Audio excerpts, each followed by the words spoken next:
अस्सलाम वालेकुम बच्चों, उम्मीद है आप सब लोग खैरियत से होंगे। आज हम ये चैप्टर शुरू करने जा रहे हैं। आज इसको हम डिटेल में पढ़ने वाले हैं, एग्जाम के हिसाब से तैयारी करने वाले हैं। चाहे आप ये कभी भी देख रहे हो साल में, चाहे पेपर में आपके पास 10 महीने बचे हों या फिर 10 दिन बचे हुए हैं, हम आपको ऐसे तैयारी कराने वाले हैं कि आपके है ना फेडरल बोर्ड में 90% से ज्यादा मार्क्स आए। हम आपको इंपॉर्टेंट चीजें एग्जाम्स में क्या क्या एग्जामिनर को चाहिए होता है, ये हमारा पहला लेक्चर नहीं है। तो अगर आपको कुछ चीज समझ ना आए, कंफ्यूजन हो, तो वो इसलिए क्योंकि आपने पहला लेक्चर नहीं देखा हुआ। तो भाई पहला वाला लेक्चर देख लो और ऑर्डर में चलो, बगैर शुरू के कॉन्सेप्ट्स को पढ़े हुए ये आपको कंफ्यूजन, ये पहला लेक्चर नहीं है। अगर आपको पहला लेक्चर देखना है और बाकी सारे चैप्टर्स के भी और इन सारे सब्जेक्ट्स के भी, तो भाई आप जाओ हमारे कमेंट सेक्शन में, यहाँ पे डाली हुई है 4 लिंक। इसमें पूरी किताब की हमने प्लेलिस्ट डाली हुई है, इसको दबा दो, आपको है ना सारे लेक्चर्स मिल जाएंगे इस पूरे के पूरे सब्जेक्ट के। डाले हुए फ्री के नोट्स, यहाँ पे नोट्स कोई एमी नोट्स नहीं है। ये आप लिंक दबाओगे तो खुलते हैं, आपके पास हमारे 300 बच्चे जो थे जिनके 90% ज्यादा मार्क्स आए थे, उनके हमने नोट्स कंपाइल करके आपके लिए डाले हुए ताकि आप भी है ना अपने एग्जाम की तैयारी कर सको। सारे के सारे नोट्स हमने डाले हुए इन 300 बच्चों के। तो भाई ये देखो यहाँ पे पड़ा हुआ है हमारे सब्सक्राइब का बटन, इसको सब्सक्राइब कर लो, ठीक है। बेल्स भी है ना यहाँ पे दबा दो, लाइक करो वीडियो को और साथ में जाके कमेंट करो अपना वीकेस्ट चैप्टर। भाई कौन सा चैप्टर है जो तुम्हें बहुत मुश्किल लगता है, बहुत वीक लगता है, हम क्या करेंगे उसका निकालेंगे one shot lecture. One shot lecture एक लंबा सा पूरे चैप्टर का लेक्चर होगा, उसमें हम आपको एग्जाम ओरिएंटेड तैयारी कराने वाले हैं ताकि आपके है ना पेपर में 90% मार्क्स आ सके। तो जाके कमेंट करो कौन सा चैप्टर आपको बहुत मुश्किल लगता है। फिर ये याद रखना कि भाई हमारे लेक्चर्स, हमारे नोट्स, सारे गेस्ट पेपर्स काम के होते हैं। ये 300 बच्चे हैं जिनके ना 90% ज्यादा मार्क्स आए थे। तो सारा मटेरियल कमेंट सेक्शन में सबसे पहला कमेंट है, वहां पे पड़ा हुआ है। और अगर आप भी उन बच्चों की तरह 90% ज्यादा मार्क्स लाना चाहते हैं तो आप भी है ना हमारी बैच ज्वाइन कर सकते हैं, जिसमें हम आपको A to Z सारी तैयारी कराते हैं सारे सब्जेक्ट्स की, है ना। हमारी स्पेशल बैच नंबर 1 है, तो हमें इस व्हाट्सएप नंबर पर मैसेज कर लो। ये सारी चीजें हम आपको देते हैं और एग्जाम के हिसाब से तैयारी कराते हैं। अगर आप भी है ना 90% ज्यादा मार्क्स लाना चाहते हैं, अपने माँ बाप का नाम रोशन करना चाहते हैं। तो अब हम ये लेक्चर शुरू करते हैं। इस टॉपिक को आज डिटेल में हम पढ़ने वाले हैं। हो चुका है पावर। अब हमारा कॉन्सेप्ट आता है एफिशिएंसी का। ठीक है, अब एफिशिएंसी में सिंपल जो कॉन्सेप्ट है वो ये है कि आपने एक काम करना था आपको, ठीक है। आपने है ना काम किया, लेट्स से पढ़ाई की बात आती है, ठीक है।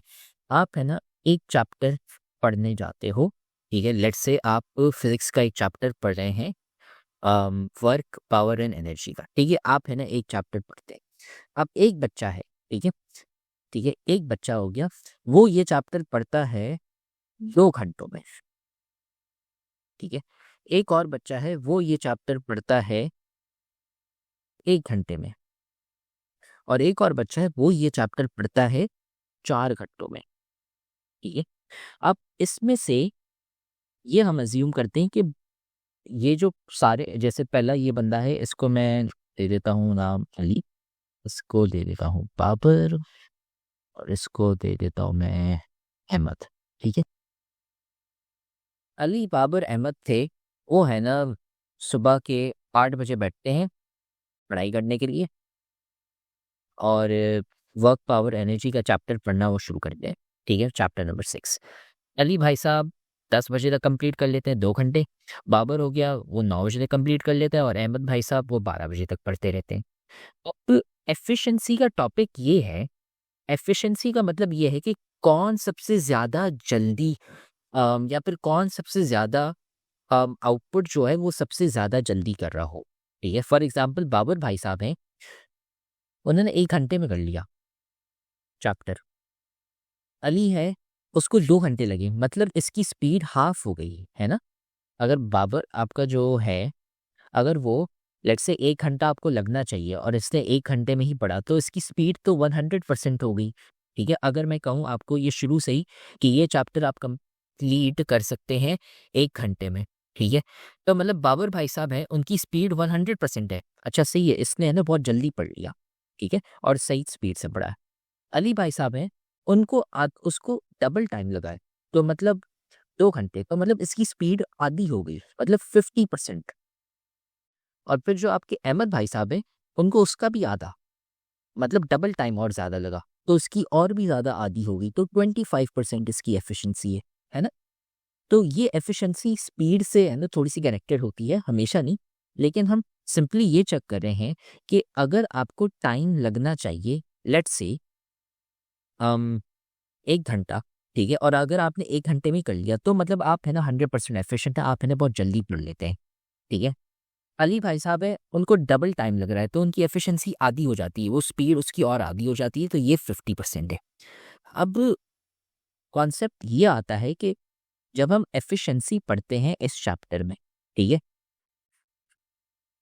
एफिशिएंसी का एक सिंपल फॉर्मूला है, ठीक है, हम ये चेक करें कि कितनी आप जल्दी पढ़ रहे हैं या कितनी आप वेस्ट कर रहे हैं, आप कितने एफिशिएंट हैं, ठीक है। अगर हम लेट्स से डेफिनेशन भी निकालते हैं, एफिशिएंट मीनिंग, डेफिनेशन इसकी अगर हम निकालें तो इसकी डेफिनेशन ये है, achieving maximum productivity with minimum wasted effort और एक्सपेंस। मतलब अचीविंग मैक्सिमम प्रोडक्टिविटी का क्या मतलब कि आप है ना टाइम बिल्कुल भी ज़ाया नहीं करते, ठीक है, विथ मिनिमम वेस्टेड एफर्ट और एक्सपेंस, मतलब कोई वेस्ट नहीं करना, ना मेहनत ना टाइम, कुछ नहीं, बहुत जल्दी चीज़ें करनी है और सही से करनी है, ऐसे नहीं गलत चीज़ें, ठीक है। तो एफिशिएंसी का एक फॉर्मूला होता है, ठीक है, वो ये है कि ये है ना, एक तो पावर से रिलेटेड होता है नंबर 1, ठीक है, और दूसरा रिलेटेड होता है एफिशिएंसी से, ये है कि एक सिंपल फॉर्मूला है, इसका कलर चेंज कर लेते हैं, अम,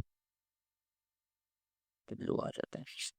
हम ये चेक करते हैं कि आपका आउटपुट, ठीक है, आउटपुट क्या है, ठीक है, और उसको हम कंपेयर करते हैं इनपुट से, ये होती है आपकी एफिशिएंसी, ठीक है। अब किस तरह की एफिशिएंसी होती है, 3 किस्मात की होती है, ठीक है। नंबर 1 पावर,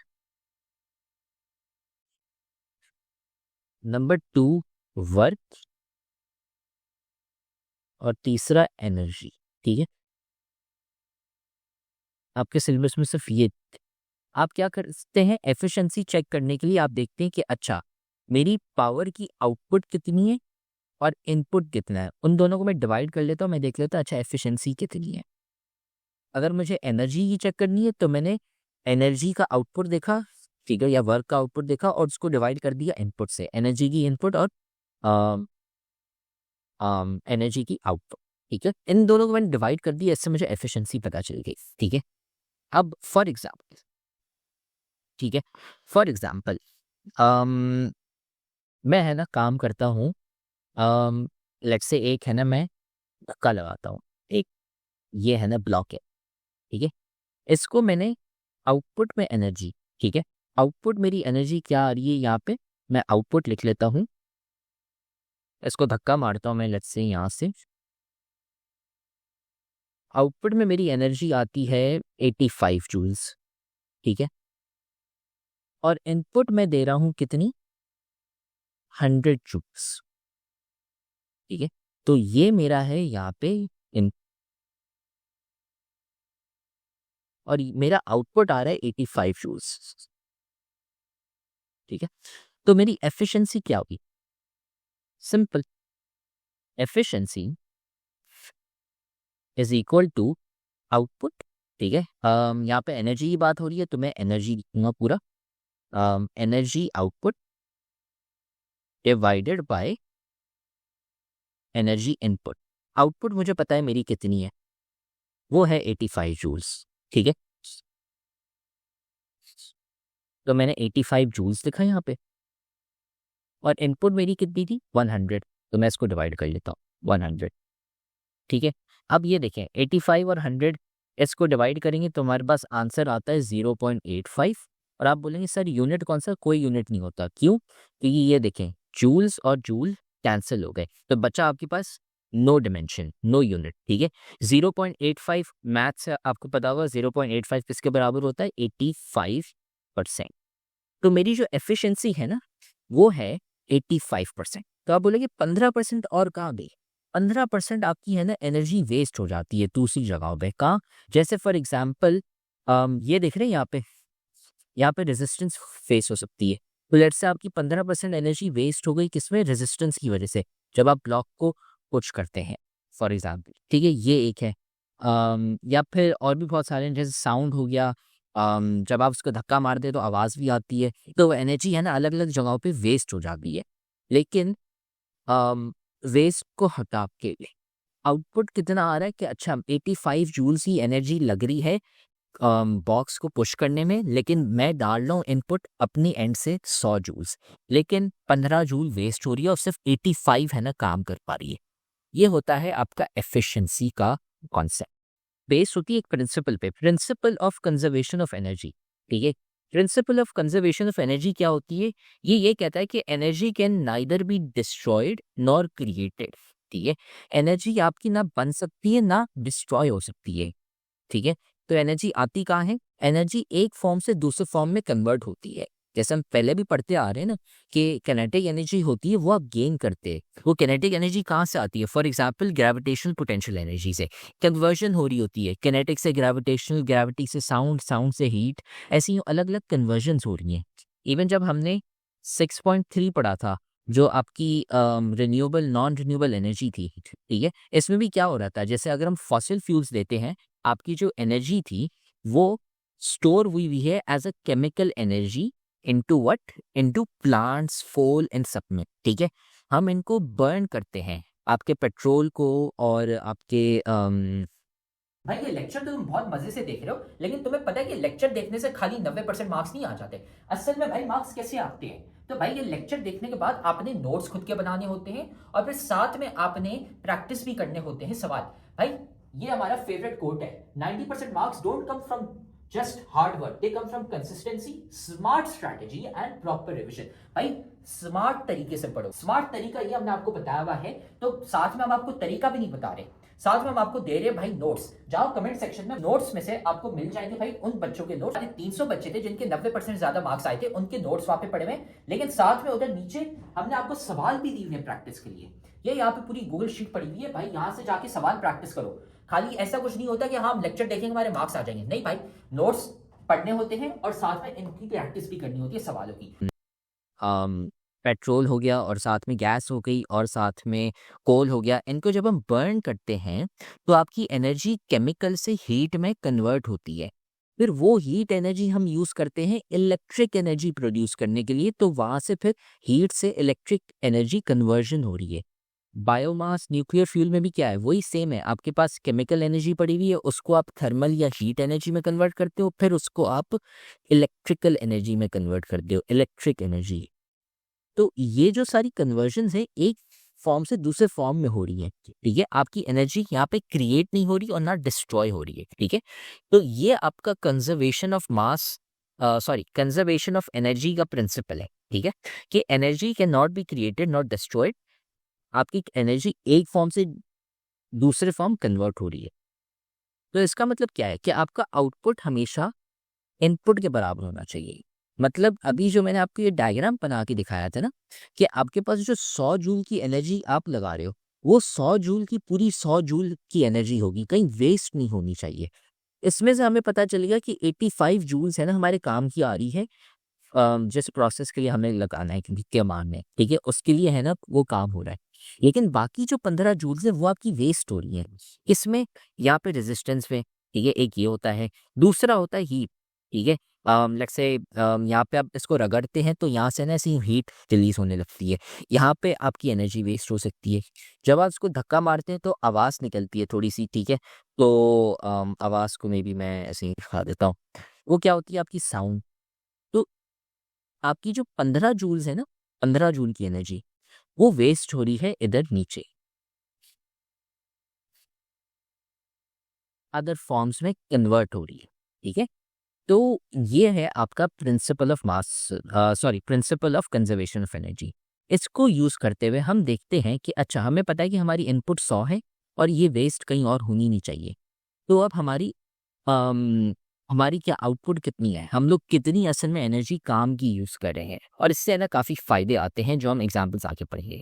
ठीक है, तो ये आपका principle of conservation of energy है। इसके हिसाब से हमेशा आपकी 100% रहेगी। अभी आप अपने सिर्फ सिलेबस के हिसाब से रहें, सिलेबस के मुताबिक हमेशा 100% या उससे कम आपकी होगी। ठीक है, तो यहाँ पे लेसर देन इक्वल टू 100%, आपकी एफिशिएंसी हमेशा लेसर देन इक्वल टू 100% होगी या लेसर देन इक्वल टू 1। ठीक है, 1 मतलब 100%। ठीक है, ये होता है। अब आपका let's say for example car engine है। ठीक है, गाड़ी का जो इंजन है वो क्या करता है? अगेन केमिकल एनर्जी से जो आपकी पेट्रोल में होती है, जो अभी बात की थी, उसको काइनेटिक एनर्जी में कन्वर्ट करता है। कैसे करता है, बीच के क्या स्टेप्स होते हैं वो आपको नहीं पता। अभी वो हमने काफ़ी डिस्कस कर लिए, ठीक है। अच्छा, एक और है कि इलेक्ट्रिक एनर्जी में कन्वर्ट हो रही है आपकी लाइट एनर्जी, ठीक है। आपका जो बल्ब है, बल्ब में इलेक्ट्रिक एनर्जी आप बिजली डालते हैं, तो फिर है ना लाइट प्रोड्यूस होती है, ठीक है।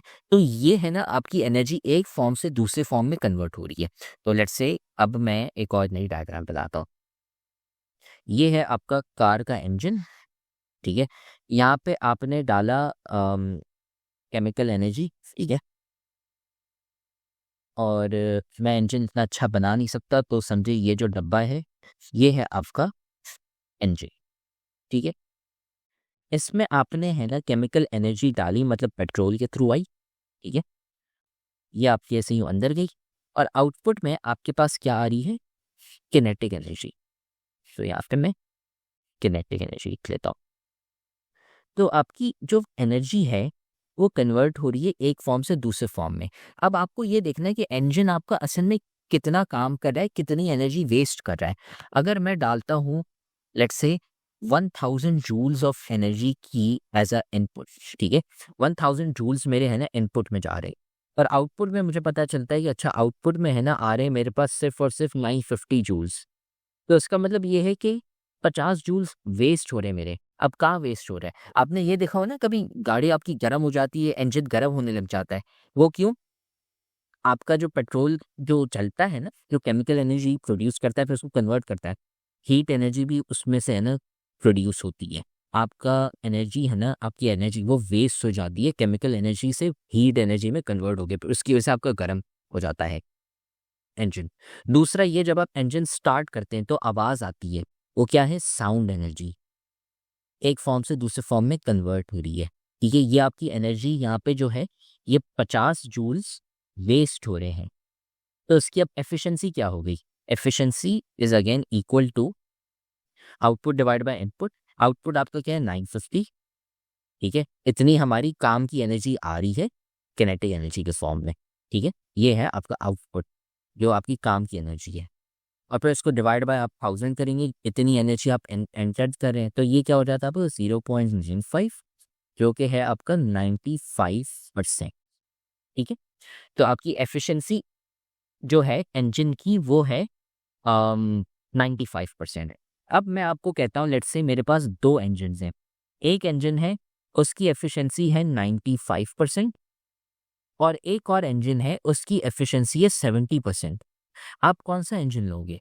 ऑब्वियसली जो 95% वाला है, क्योंकि वो ज़्यादा केमिकल एनर्जी को यूज़ करता है किनेटिक एनर्जी बनाने के लिए, उसको वेस्ट नहीं होने देता। तो इसका मतलब ये है कि वो जो गाड़ी है वो कम पेट्रोल खाती है, तो मतलब आपका पैसा बचेगा जब आप उसको यूज़ करोगे गाड़ी को, ठीक है, क्योंकि आपका कम पेट्रोल वेस्ट हो रहा है।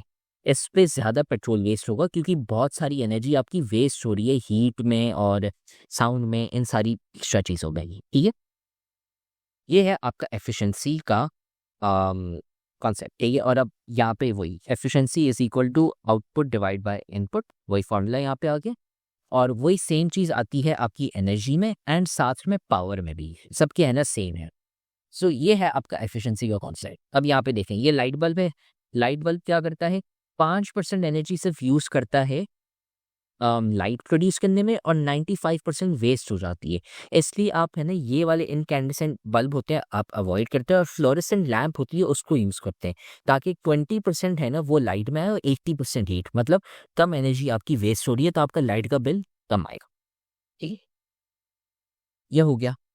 और अब है ना आपके पास थोड़े से ये डिवाइसेस हैं, जैसे आपका इलेक्ट्रिक जनरेटर, उसकी एफिशिएंसी है 98%। आपका हाइड्रो इलेक्ट्रिक पावर प्लांट है, उसकी 95% है। बाकी 5% कहाँ गई एनर्जी, वो जो साउंड होता है जब पानी गिरता है उसमें वेस्ट होता है, या फिर दीवार से टकरा जाता है तो उसका प्रेशर होता है, ऐसे ही अलग अलग है ना वेस्टेज ऑफ एनर्जीज होते हैं। घर में जो इलेक्ट्रिक मोटर होता है या बाहर कहीं, उसकी 95%, ऐसे ही है ना अलग अलग हैं आपके एग्जाम्पल्स। गाड़ी का जो इंजन होता है उसकी 25% होती है, ठीक है। तो ये रहे। अब ये सवाल है, इस सवाल को सॉल्व करते हैं। वो आपके पास एक इंजन दिया हुआ है, उस इंजन में 400 जूल की एनर्जी क्या है आपकी, फ्यूल एनर्जी, मतलब ये आपका क्या हो गया इनपुट, ये ज़रूर लिखिएगा आप, ठीक है, आप इतनी दे रहे हैं, लेकिन ओनली 120 जूल आपका यूजफुल वर्क है, मतलब उसमें से सिर्फ 120 जूल्स सिर्फ आपका इंजन है ना काम प्रोड्यूस कर रहा है, उसमें से बाकी जो 400 में से सिर्फ 120 का काम हो रहा है, बाकी वेस्ट हो रही है, तो ये मेरा आउटपुट है। मैं क्या करूँगा, एफिशिएंसी का फॉर्मूला लगाऊंगा। तो efficiency is equal to output divide by input. Output हमें पता है 120 है, इनपुट हमें पता था 400 है। तो इसको जब हम सॉल्व करते हैं तो हमारे पास आंसर आता है 0.3, जो कि है 30% के बराबर। ठीक है, ये है। सो अब आपका पेट्रोल इंजन है वो 30% एफिशिएंट है। क्या मतलब कि 70% ऑफ द जो आपका पेट्रोल है ना, वो क्या हो जाता है, वो वेस्ट हो जाता है। सिर्फ 30% आपको है ना मदद करता है गाड़ी को एक्सलेट करने में, बाकी 70% आपका है ना वेस्ट हो जाता है किस चीज़ में, हीट में, साउंड में और बाकी चीज़ों में। ठीक है, सो ये है ना हमारा चैप्टर है ये हमारा पूरा चैप्टर हो गया वर्क एंड एनर्जी एफिशिएंसी का, ये कॉन्सेप्ट है। तो उम्मीद है अब आपको है ना ये टॉपिक समझ आ गया होगा। हमने सारे के सारे सब्जेक्ट्स और सारे के सारे चैप्टर्स के हमने नोट्स डाले हुए हैं, लेक्चर्स डाले हुए हैं। इधर कमेंट सेक्शन में चले जाओ, नोट्स पढ़े हुए हैं, लेक्चर्स पढ़े हुए हैं, गेस्ट पेपर भी हम आपको दे रहे हैं और इंपॉर्टेंट चीजें भी बता रहे हैं, ताकि आपको है ना एग्जाम की डेट्स भी पता चल जाए और आपका एग्जाम मिस ना हो जाए। सारी चीजें हमने कमेंट सेक्शन में डाली थी, वहां से है ना जाके वसूल कर लो उसको। तो आप देख रहे हो कि हमारी इतने सारे बच्चे हैं जिनके 90% ज्यादा मार्क्स आए। क्यों? सवाल देने के साथ साथ हम सिखाते हैं कि भाई आंसर कैसे लिखते हैं। आंसर लिखने का एक तरीका होता है, वो तरीका हम सिखाते हैं सिर्फ और सिर्फ हमारी बैच वाले बच्चों को, इसलिए हमारे इतने सारे बच्चे हैं जिनके 90% ज्यादा मार्क्स आए हैं। तो अगर आप भी हमारी बैच ज्वाइन करना चाहते हैं ताकि आपके भी 90% से ज्यादा मार्क्स आए, तो हमारी बैच के लिए इस व्हाट्सएप नंबर पे हमें मैसेज कर लो, आपको ये सारी चीजें मिल जाएंगी। हम आपको सिखाएंगे कि भाई आंसर कैसे लिखते हैं। टॉपर बच्चे जो 90% ज्यादा मार्क्स लाते हैं वो आंसर कैसे लिखते हैं ताकि एग्जामिनर मार्क्स काट ही ना सके, ताकि वो एग्जामिनर बोले भाई ये लो फुल मार्क्स। हमें इस व्हाट्सएप नंबर पे मैसेज कर लो और हम आपको ऐड कर लेंगे हमारी बैच में, और फिर आप भी है ना 90% से ज्यादा मार्क्स ला सकते हैं।